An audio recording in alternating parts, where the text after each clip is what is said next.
Hey guys, welcome back to Airsoftology Mondays, the show that answers your questions, helps you out in a pinch, and also tells you if airsoft groin protection's needed. Ow.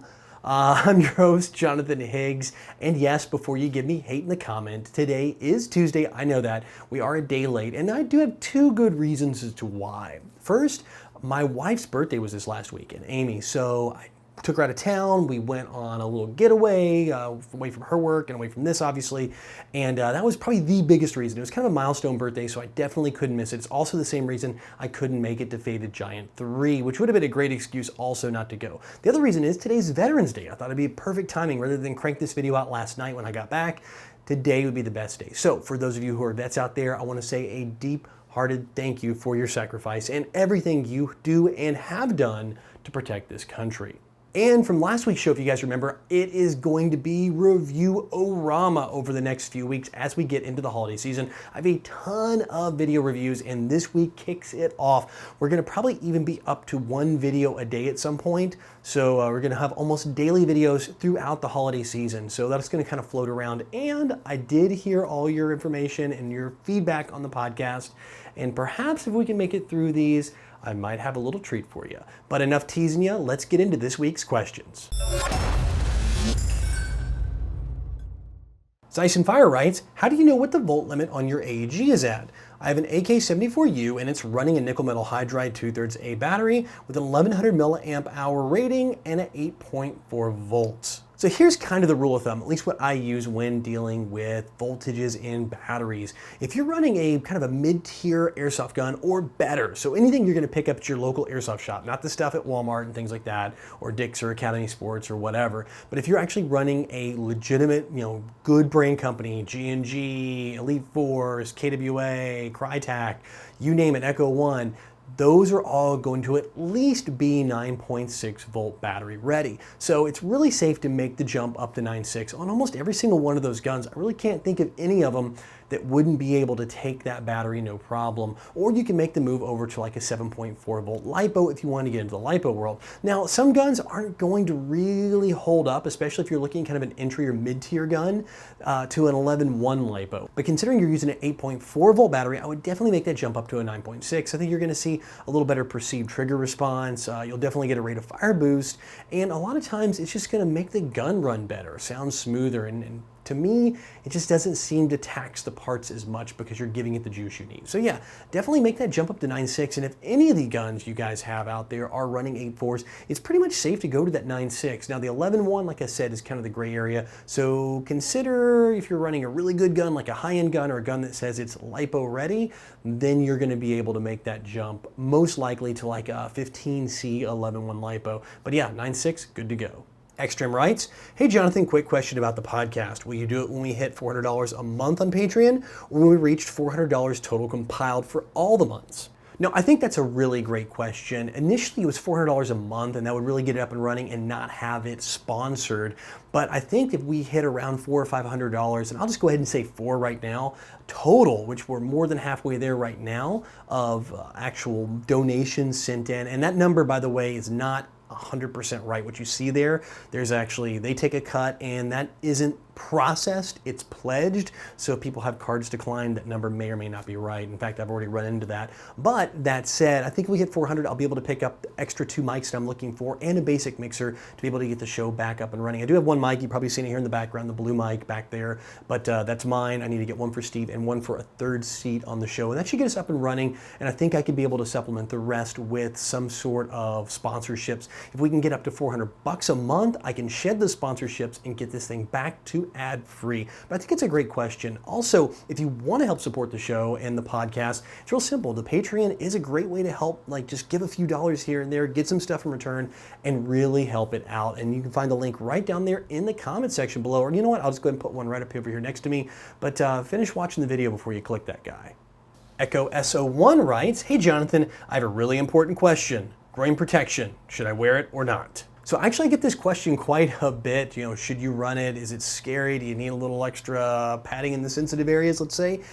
Personally, I don't. I haven't dealt with too many strikes in the old sensitive areas. In fact, I usually get hit in the front of the legs or usually in the rib cage, because in most cases I am up and running and moving forward. It seems that the areas where the cloth is stretched the tightest, usually when you're moving forward, is like I said, the front of the legs, those quad section, or your thighs, those areas are going to take the biggest strike. Usually got a play carrier on, so it covers most of that. But I find when my arms are up and I'm moving in, I'm getting shot either up here under the armpit or down below the play carrier above the waist of my pants. So in my opinion, there's just not enough impact to warrant any kind of groin protection in airsoft. In paintball, it's a little different. You're dealing with a larger projectile. Might consider that, but airsoft, nah, you'll be fine. And if you are concerned, just throw on a couple extra pairs of underwear and call it a day.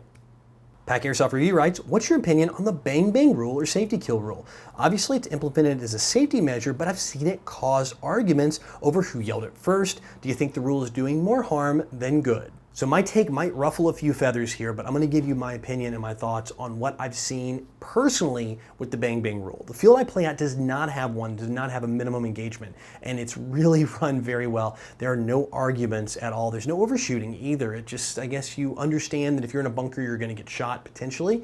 So you need to be kind of moving around and being more aggressive. Now, that said, if your insurance requires it, let's say it allows a higher FPS, I understand that. I also understand minimum engagements when dealing with sniper rifles, DMRs, and squad weapons. I think those are important, and they're definitely important to have. We're talking about just a basic rifleman here with a pistol or a FPS field limit like carbine rifle or submachine gun. So in those cases, I think it's a bad idea. I personally like to play where you can round the corner and take that shot off on someone, or somebody can get the drop on you. I've seen a ton of arguments with the bang bang rule. Now, I do agree that maybe switching indoors in certain fields, especially CQB, going from a primary and requiring a secondary, and I saw that at CQB City out in Stockton, California, worked great. I love that concept. I think that was fantastic.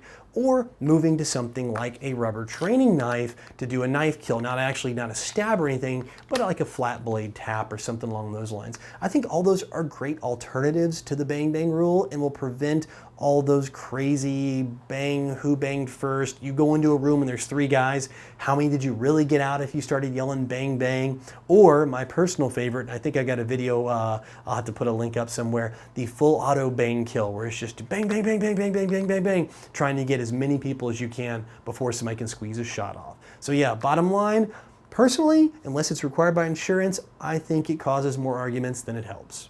George Brooks writes, I'm currently running 2 LiPo batteries in my loadout and was wondering if it'd be safe to keep the spare in my crane stock while playing. Wasn't sure if storing an inactive battery with an active one would cause any issues. Thank you and keep up the great videos. No, actually it's perfectly safe. You can leave it in there. In fact, I've done that many times. You run like a buffer tube style one, a real small one. I'll even put 2 or 3 in there. In fact, it's safer to leave them in there, in my opinion, because they're in a hard shell than putting them on your gear or in a pouch where you could fall and potentially damage them. And then at that point, start a fire or at least ruin the battery. I've actually seen people fall on their batteries they've kept on their gear, and they've actually caught fire on their person while playing games. I actually personally witnessed it more than one time. So yeah, you're totally fine leaving it in the crane stock. In fact, I would recommend doing that over keeping it on your gear. Hideki Ryuga writes, what is the primary and secondary weapons that you would like to see made for airsoft? Mine's the VP70, the one you can actually get nowadays, and an AA-12. So this ended up being the perfect segue into the video recommendation of the week since we're ending out questions. So what my personal favorite, what I would love to see if I could pick any airsoft weapon out there that's not currently being made, is I would definitely go with a US AS-12 shotgun. Many years ago I had a chance to shoot one. Actually, it was back in high school, so back in the Stone Age. I had a chance to use one and shoot one, and it was so much fun. Nothing is more insane than a full auto shotgun, and I just kind of fell in love with it back then. Obviously, you can't own it as a civilian, so I've always wanted an airsoft version of it. There are actually quite a few real guns that aren't made in airsoft, and some I can understand, they're kind of rare, kind of, unique, but some are actually a lot more common. I'd love to see them. So yeah, someone who's put together a fantastic list of all these guns and a ton more that I didn't even know, but he didn't get my USAS 12, is US Airsoft. If you guys don't know the channel, US Airsoft has been putting out some pretty good stuff. They're a relatively new channel, but production quality is definitely up there. There's gameplay footage, there's actually some live events, and I've seen him at a bunch of the American Milsim games here of late, running around doing footage. In fact, he even did a little collaboration with Scout the Doggy, so he's really on the up and coming side of the new wave of airsoft media, and I really like what he's doing. So if you guys haven't checked out US Airsoft, the channel, you can give it a click right over here or down in the description below, and tell him I said, hey, you know, watch the video here and watch the rest of this stuff, and if you like it, give him a good old subscribe. Well, that's it for this episode of Airsoftology Mondays. And remember, if you want to get your question answered on the show, because this show is all about you, all you gotta do is just put it right down there in the comment section below and vote up your favorites. If it's a really interesting and creative question, or if it gets a ton of votes and gets voted up to the top, I will get it featured on the next episode. And remember, make sure to comment on the current video here, the most recent one, because that's where I'm going to pull the questions from. And again, as always, thank you so much for watching, and I'll see you next time. But until then, remember, go out, play some airsoft, have some fun, but no matter what you do, call your freaking hits.